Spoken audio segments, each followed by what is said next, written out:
Well, good afternoon. This morning, we woke up to the news about the tragic crash of a Canadian Armed Forces helicopter off the coast of Greece. My thoughts and prayers are with the families and loved ones of those brave servicemen and women.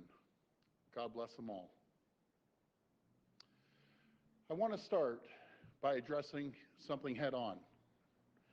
I know how much people want to get back to work, how much we all want to get back to normal.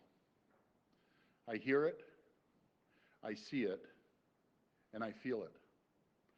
I know how hard this period has been.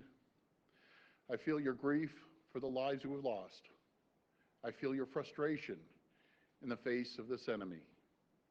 I feel your anxiety about what the future will bring. But I want you to know that despite everything, despite the hardships we have endured, despite the uncertainty ahead of us, despite it all, we have many reasons to be optimistic right now. We have taken a measured approach. We, as a province, 14.5 million people, have taken this fight seriously. We have thrown everything we have at this virus. And because of that, because of you, we have made tremendous progress. Today, we're on the path to reopening the economy because that curve is flattening. That surge in our hospitals, we avoided it. And that trend is going down. There's a light at the end of the tunnel. And I am laser focused right now on opening things up as quickly as we can in a safe and measured way. We will open things up in phases as it becomes safe to do so, based on health and science. And on Monday, we laid out our roadmap. We have a process. We have a clear criteria and targets for reopening. And as the trends keep going in the right direction, as we get closer to the targets we need to hit, as we get closer and closer to opening up, today we are giving businesses and workplaces the best guidance available on how to open up safely. Today, we're telling our businesses how to be ready for when we get that green light. We've been working closely with Ontario's health and safety associations. Together, we have developed over 65 sector-specific guidelines for Ontario workplaces. They include guidelines for workers in healthcare, retail, the automotive sector, manufacturing, food processing, tourism and hospitality, restaurant and food service, our agricultural sector, office workers, transit, transportation, and utilities. We have guidelines for the construction sector to promote better sanitation and physical distancing on job sites. And in the coming weeks, we will continue to provide updated advice to protect even more sectors of our economy. These guidelines will help Ontario businesses adapt to the new reality we face and keep workers and customers safe. All of these guidelines, taken together with our framework, provide a strong foundation to help us get the province working again. My friends, this pandemic has turned our lives upside down. It has put our will and our resolve to the test. But we are winning this fight, and we will win this fight. And Ontario will come out of this stronger than ever before. Thank you, and God bless the people of Ontario. Now I'll turn it over to Minister McNaughton.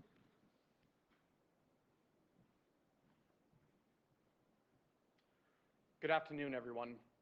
The vast majority of essential businesses in this province are doing an amazing job under very, very trying circumstances. There are hundreds of thousands, if not millions, of unsung heroes who continue to go to work each day to get their jobs done so that the rest of us are safe. Employers are doing a good job, but we have to do better. and this is important now, and will be just as important as our economy begins to reopen. In that spirit, today I'm announcing an additional 58 people will be joining our provincial labour inspectors. They'll be starting this week. Some of the new inspectors will focus on communicating COVID-19 safety guidelines, like the ones the Premier just spoke about, to essential workplaces. Others will enforce emergency measures. This includes physical distancing on job sites and the closure of non-essential businesses. If you're not doing a good job of promoting distancing, the inspectors will help you correct that. Eventually, if you're not doing a good enough job, you'll get fined. Our inspectors have the power to issue $750 fines in accordance with the province's emergency measures. We're giving you a lot of good information here today. The Premier just mentioned a few practical tips. Our guidelines have many more, like adding markings and barriers to manage traffic flow, like managing traffic on work sites, and restricting the number of people on site at any one time. There are now more than 60 guidelines. You can find them, along with the helpful work posters on a new job on the Ontario government website, ontario.ca/coronavirus. We are doing everything in our power to ensure workers are safe because we want to protect people and because safety is an economic issue. We need to do this right to ensure our reopening, when it comes, works for everyone. Thank you. We'll go to questions. First question. First question comes from Haley Cooper from News Talk 1010. Please go ahead. Hi, Premier. Hi, Haley. Is it time for your government perhaps to mandate auto insurance companies to significantly reduce rates? Because listener after listener of ours are telling us that their companies aren't offering any reductions, and in the few cases that are, they're only offering a couple of dollars off a month. Well, I've had this conversation with the finance minister, and I know he's in conversations with the large insurance companies, but a message to the insurance companies: lower your rates. People aren't driving as much. You know, that's my message to them. They have to lower their rates because, again, people aren't driving. The risks to the insurance companies are much lower, but you keep taking their checks. Start lowering the rates for these people. We're hurting, but you need to pitch in too. Follow up? Sorry. And my follow-up question, would you consider splitting Toronto from the rest of the province in terms of loosening restrictions? Because I'm sure businesses in smaller towns and cities are wondering why they're still shut down when the numbers where they live are much lower compared to somewhere like Toronto. Yeah, good question. We have this conversation constantly amongst caucus, amongst the cabinet, and when I talk to municipalities and rural mayors. The problem is there is no border around Toronto, around the GTA, and sure enough, if you open up in a rural area, a lot of people are just going to head up there and go into these rural areas. We have to do it as a province all together. We do see some good results, some positive results in the public domain, and as I've always said, there's two worlds right now: is the long-term care world, and then there's the public domain. In the public domain, we're seeing very positive results, and that's why the Minister of Labour have laid out the guidelines. I want companies to start getting ready. We're getting close. I'm giving you hope. We are getting close. Get ready. And based, again, I'm always going to say this, based on health and science. We need to continue seeing the curve flatten. We need to see the numbers continue to go down, not just for a few days, but for a couple weeks. But the reason we're throwing out these guidelines, there's a reason. Get ready. We're going to get things moving. Next question. Next question comes from Laura Stone from the Globe and Mail. Please go ahead. Hi, Premier. Hi, Laura. You're striking a much different tone than you did just on Monday when, you basically said you won't be rushed into reopening the economy, that health and safety are the priority. I know you just said that, but you're sounding much more on the path to reopening the economy today, saying companies have to get ready. So what has changed in the past few days? Have you been hearing from businesses frustration, anger perhaps, that Ontario did not provide enough details when you released the roadmap earlier this week? No, actually, I haven't. And what I'm telling people, get ready. It doesn't happen overnight. These companies are going to take a little while to get the guidelines in place. They're going to take a little while to make sure they have the proper structures in place. I'm feeling more positive over the last 4 or 5 days. You get the odd spike as we've seen, but over the last 4 or 5 days, we've seen more positive results. And Laura, as everyone has seen, this changes day by day by day. But we have to make sure that we're prepared.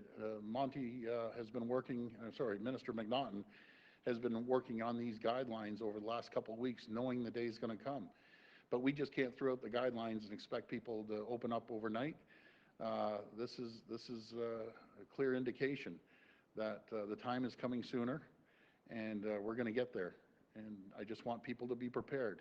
There's 60 to 65 guidelines, and then, by the way, that's going to continue to grow as we move to make sure that companies are ready until there's no reason people won't be ready, and making sure we have a secure, safe work environment. That is the number one concern, making sure employees are safe.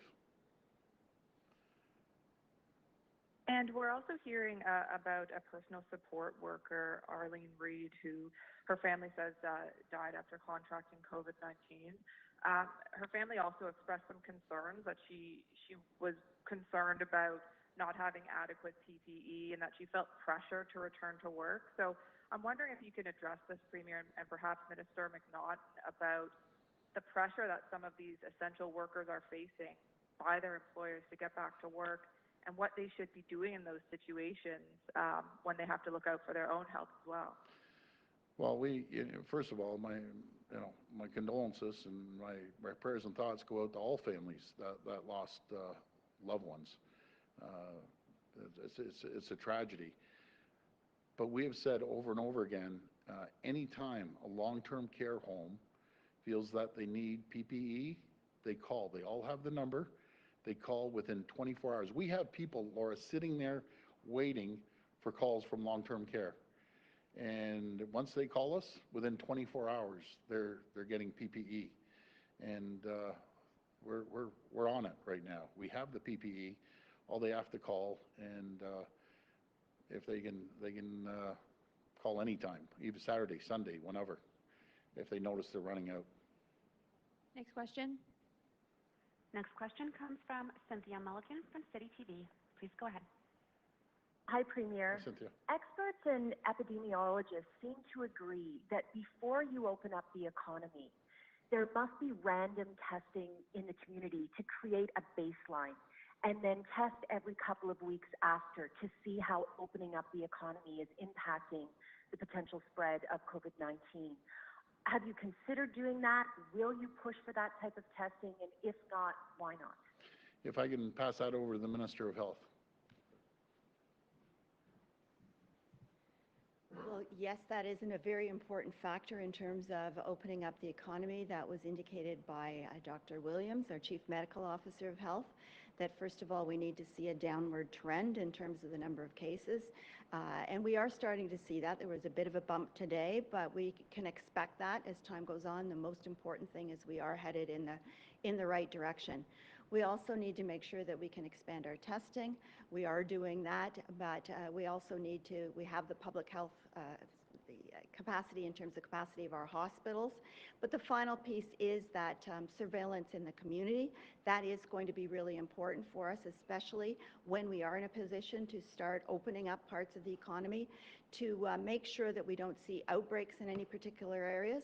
If we do that, then we may need to reconsider some of the measures, but the surveillance is going to be really very important as time goes on to check for any outbreaks in cases, to check to see immunities with some of the antibody tests. So we are working on all of those factors right now. That's going to be essential as we do and when we are able to open up the economy. Thank you, Minister. And Premier, my next question is for you. My colleague Pam Cedar is working on a story, gardening centers.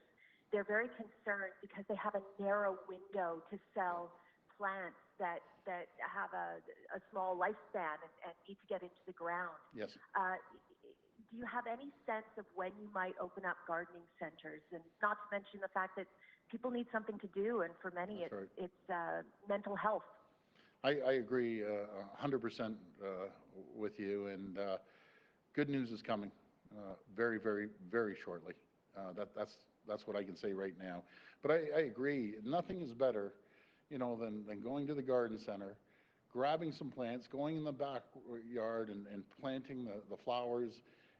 I said the same thing at Cadna. It's good for mental health. It gets people outside, and a lot of people are avid gardeners. I know my parents were, and we do at our own house. But we need to get going. So just stay tuned. Good news is coming for the garden centers. Next question. Next question comes from Allison Jones from the Canadian Press. Please go ahead. Hi, Premier. Hi, Allison. I'm sure you've seen the news out of Ottawa that the city had asked its nursing homes to tell families to stop doing these window visits. Jim Watson has since come out and told them to essentially rethink that. But I wanted to get your take on that, especially given that that's how your family has been visiting your mother-in-law. Mm-hmm. I'm trying to be politically correct, but I'm usually not politically correct. That's ridiculous. That's ridiculous. You have a loved one, at a home, and most of them are elderly, and the last time you get to see your parents in some cases, I don't know who's come up with this ridiculous idea, but they need to rethink it. Put yourself in their shoes. When our family goes to visit my mother-in-law, do you know what I think? I think, thank God she's on the first floor. And there's people that go on the first floor. How about if you have your loved one on the second floor or the third floor? Imagine how heartbreaking that is. You have your mom or your dad or your grandparents up there, and they're wondering what is going on. A lot of them are very confused on why isn't my loved one, why isn't my son or daughter coming to see me? So it puts them in a real state of confusion. But not to be allowed to go look at your loved one through a window and give them a kiss or put your hand up on the window. That's just wrong. They got to think these things through. Go visit your loved ones. As far as I'm concerned, this is critical, and hopefully it won't be the last time you see them. I'd go to the window. Follow up. Thank you, Premier. My follow-up is probably best directed to Minister McNaughton. The guidelines that are released today for businesses just coming out now, so we haven't had a chance to look through them yet, but you mentioned things like physical distancing, barriers, markings. Is there anything in these guidelines that's going to be mandated for businesses as they reopen? Well, certainly these are best practices that businesses should be following across the province. We've announced today about 65 guidelines for different sectors of the economy to follow, as well as the enhancement of 58 additional inspectors. That brings the total number to about 500. And we expect that businesses will follow these best practices. It's important for these businesses, obviously, to have their workers come back and show up when those specific businesses open. But it's also, as I said in the beginning, it's an economic issue because these businesses need customers coming in their doors as well. So we would anticipate that businesses will follow these best practices, and our inspectors will be out proactively communicating on how to implement these, and at some point they'll be enforcing a number of measures in the Occupational Health and Safety Act. Next question. Next question comes from Antonella Artuso from the Toronto Sun. Please go ahead. Thank you. Good afternoon. This is a question for Health Minister Christine Elliott, please. I wanted to ask about elective surgeries. Is there a framework in place to resume elective surgeries and procedures? And if that's the case, will it be gradual And will some procedures be prioritized over others? Well, there will be some that are going to be prioritized over others based on the needs of the patient. And I would say that cancer surgeries, cardiac surgeries would be among the first. But there are also orthopedic surgeries. There are people that are having difficulty walking. They need hip or knee replacements. But yes, we are putting a process in place to start elective surgeries as soon as possible. There are some issues that relate to that require thinking about. One is the fact that there are many hospital personnel who have now been redeployed to long-term care centers to help them deal with the COVID crisis that they're facing. There are some drug issues that we need to make sure that we're going to have the necessary sedation drugs and other drugs for surgeries. There is personal protective equipment as well that we need to make sure that each hospital that's going to be deploying that type of surgery will have their own personal protective equipment and will be able to rely on that rather than taking it from that pandemic stock. And then, of course, there are some hospitals that have a very high number of COVID-19 patients. So as we start doing elective surgeries, we may need to redeploy some of the surgeons from one hospital to another and the patients from one hospital to another where they can do that surgery safely. So all of these issues are being taken into consideration as part of the process and the plan for resuming elective surgery. So our command table is working on that quite diligently. We expect to have more to report to you early next week on this issue. Thank you. Your government provided $300 million in part to create quite a bit of surge capacity in the hospital in terms of hospital beds, I believe about 3,000. Are you intending to leave those beds in place to help deal with what is a backlog in elective surgeries? And at the end of this, or do you expect that backlogs for things like hips and knees, which may be a little lower on the priority list, that backlog will grow? Well, of course, we're worried about backlogs growing for all types of surgeries. That's why we know it's important to get back to these surgeries as soon as possible. And yes, we are going to keep the beds open that have been created during this capacity change to make sure that we had more hospital beds. But some of the additional beds also were going to be created in specific locations if we had outbreaks there. So while there is a plan to create field hospitals or to use space in hotels or community centers, whatever it was, we haven't proceeded with that on the basis that we're very fortunate that we haven't needed that additional capacity thanks to the efforts of all 14.5 million Ontarians who've made the difference here. So there are some spaces that aren't going to be built to deal with that, but we still do have ample space in many of our hospitals to be able to start these surgeries once all of those other issues have been dealt with. Next question.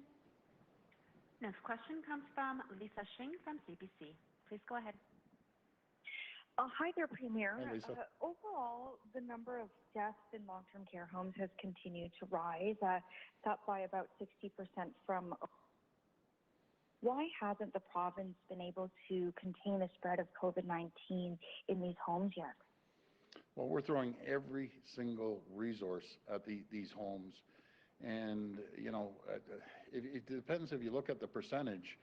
You know, we're focusing on they have them in categories, red, you know, yellow and green, but we're throwing every resource we can to make sure that we help the people in these long-term care homes, no matter if it's transferring staff from the hospitals or bringing in the military. It's all hands on deck. And we're going to continue. We aren't going to stop. We're going to focus on long-term care. That's the hot spot right now. Thanks very much. And it's still on testing. It seems like we're still just inching up in the number of tests being done in the province. Is this delaying Ontario's ability to relax some confinement measures? Well, the day was May the 1st is the 14,000, or actually I think it was the 29th, but they fell short just by 1,000 yesterday. They promised, believe me, I was all over it this morning. They absolutely promised it's going to be over 14,000 tomorrow and moving forward. But we don't want to just stop at 14,000. We want to continue to expand these tests to our absolute maximum. and we're going to continue doing that. So I was on that first thing this morning when we see that we fell about 1,000 short.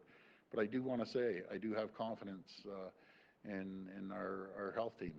They're going to get out there. They're moving forward. And if you compare it up to 3 weeks ago, 4 weeks ago, we're barely doing 3,000. And now we're almost 13,000, and moving forward it'll be over 14,000 and continue to grow. But I'll tell you one thing, I'm like a dog on a bone on this. And I will not let go for a second, not for a second. And every single day, as I'm being held accountable, we're all going to be held accountable, and the health team as well. Next question. Next question comes from Sabrina Nanji from Queensburg Today. Please go ahead. Hi, Sabrina. Hi, Premier. Hi. I'm hearing from small businesses that are worried about making rent because their landlords aren't opting into the federal provincial assistance program. I know you're working with the feds for more relief, but you've been the Premier who's all about helping small businesses. Is it time for you to step in and declare a moratorium on commercial evictions? Well, right now, we worked with the federal government. We put over $900 million, almost close to $1 billion towards this program. And that should help a lot of people. And I'd have to find out the exact cases about the landlords, but I think it's a pretty attractive deal if you're looking at, again, the landlord will have to take a hit, and the people that are the small business that's using their facility or paying rent, the renters per se, they're going to pay 25%. Federal government's paying 25%, and the province is paying 25%. So we're doing everything we can. We're throwing a lot of money at it, and hopefully that will help them get started. But that all goes back to my first comments. We have to get the economy going based on health and science. We aren't going to rush into it, but I have to make sure that there's hope, put out the guidelines, get ready, guys. When we get that green light from the Chief Medical Officer and our health team to move forward, we're moving. And the quicker we can get things on the move, the quicker we can resolve some of these issues. But in saying that, we've thrown almost $1 billion at supporting businesses. Also, the people that own these businesses on childcare, we're taking care of the childcare. We're reducing electricity rates as well. So we're trying to help people as much as possible. Thank you. BC's top doc is saying that people should feel comfortable being outside, and there's a low risk of getting infected from someone walking past you, even within 6 feet. That's not what we've been hearing here in Ontario. Have you asked the command table to look into this, and has there been a change in their direction? Well, we have, and it's all based on the numbers. That's what it comes down to. As we see the curves flattening, there's more hope, and that's what I'm telling people today. There is hope. There's some positive results, and just hang in there for a little bit longer. We've worked this hard. We've come this long, this far, and we're almost there. So just hang in there, and we're going to get there collectively, all of us. We're going to get there. I feel it. I feel positive. Okay, that's all the time we have. Thank you. Okay, thank you, everyone. Have a good day.